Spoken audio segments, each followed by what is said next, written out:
Hey everyone, this is Kevin the Apptrepreneur, and Lyft is getting sued. Again. I know that they don't get sued nearly as often as Uber does. In fact, it's even kind of almost funny when they get sued because it is a reminder that Lyft is not as innocent as they say they are. And I know a lot of people already know that, and I know a lot of people comment all the time. But yeah, Lyft is not innocent in really much of anything when you get down to it. But they rarely get sued. Uber's always the one that gets sued, probably because they do it first, and then Lyft follows, and people are so busy suing Uber, they're not suing Lyft. But someone is actually suing Lyft.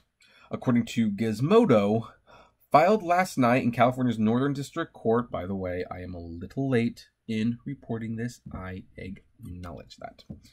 A new wide-reaching lawsuit accuses the ride-sharing app that it isn't Uber of unjust enrichment, misrepresentation of its fee structure, and unfair competition.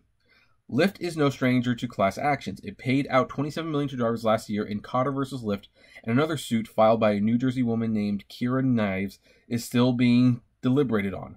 But this suit, filed by Lyft driver Fernando Villaseñor, I am sorry if I pronounce that wrong, is interesting in a few respects.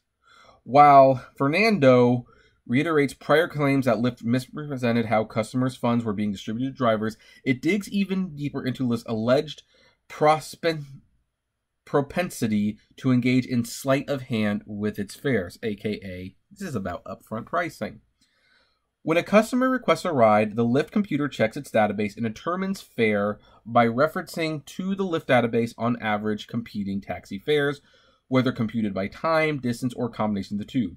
Then adjusts its price accordingly, which results in a fare averaging 30% less than the average predicted taxi fare.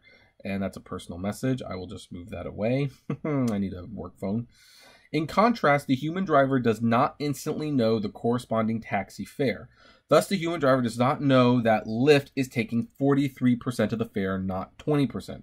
Sounds familiar, doesn't it? The suit goes on to claim that the cost differential between a Lyft ride and a traditional cab known to Lyft but not the rider-driver, quote, constituted a concrete actual loss in income to the driver. Those losses, which are Lyft's gains, were allegedly reinvested into the fast-growing rideshare firm, leading to an increase in its stock price, which I don't know what he's talking about. Lyft doesn't have an official stock yet. They're not a publicly traded company. They do have private stocks for private investors, but it's not a publicly traded company yet. Let's just mention that. Let's see here. Quote, the drivers are entitled to the share of the company built with their promised income, which Lyft wrongfully retained. So there's more details, and I will leave the article below, obviously, so that you can read it if you want. And my opinion of this is that this is definitely a good thing to go after them on. It really is, because the upfront pricing is the biggest scam both Uber and Lyft does. It does a few things. First of all, it cuts drivers out of money they earn. Drivers are the ones who own the cars. They buy the insurance. They pay for the maintenance. They buy the gas. They put their lives at risk. Every day they do this. And they are getting paid pennies. But it also screws with the customers, because the customers do not see this is what we are going to pay and can't do the calculations based on that information. What they do is they take the time, the distance, and in some cases, this isn't discussed, I think, in this article, but we should mention it.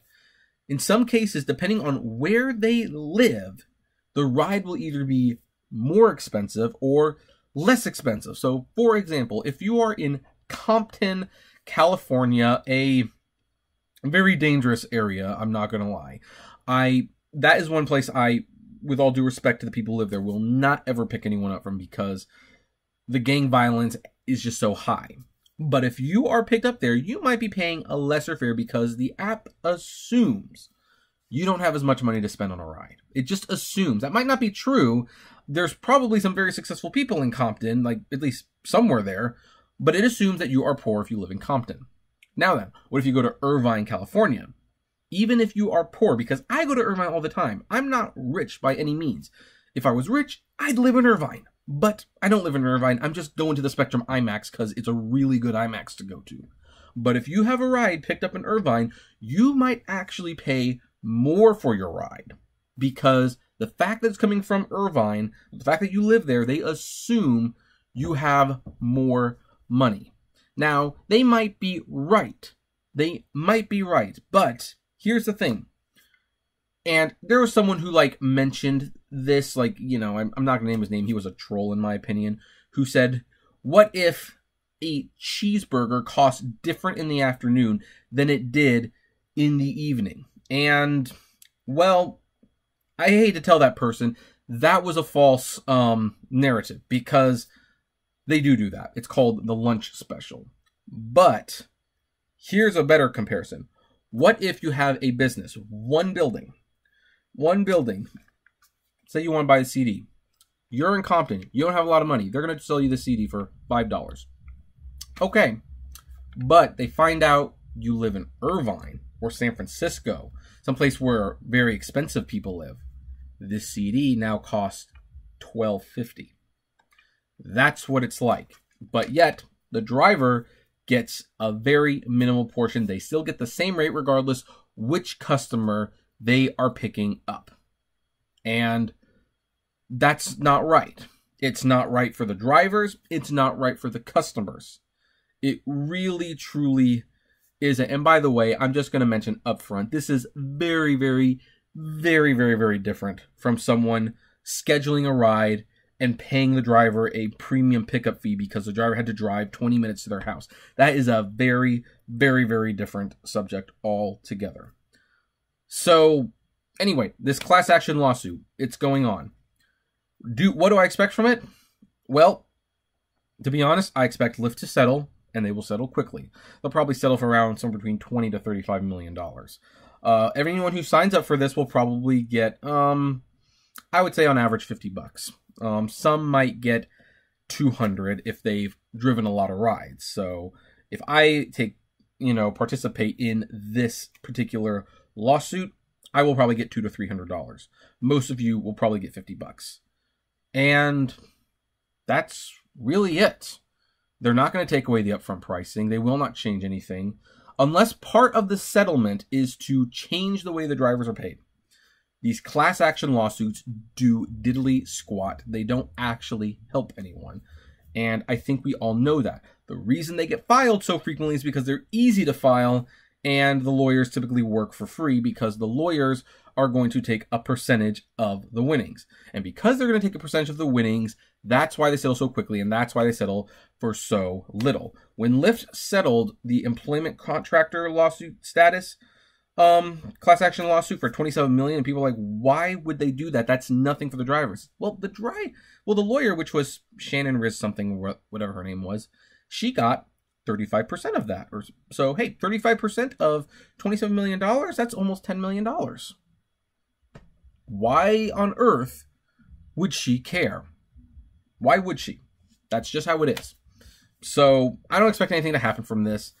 It'll probably get settled quickly, to be honest, and that'll be that. But I always like to leave the question to you. What do you folks think? Do you think this is going to make change? Are you happy about it? Are you not happy about it? Comment below. Like, favorite, share, subscribe. If you enjoy the videos I make, consider becoming a Patreon member. It's entirely optional, but even $1 a month helps keep things running smoothly. And as always, flame responsibly. Have a good one.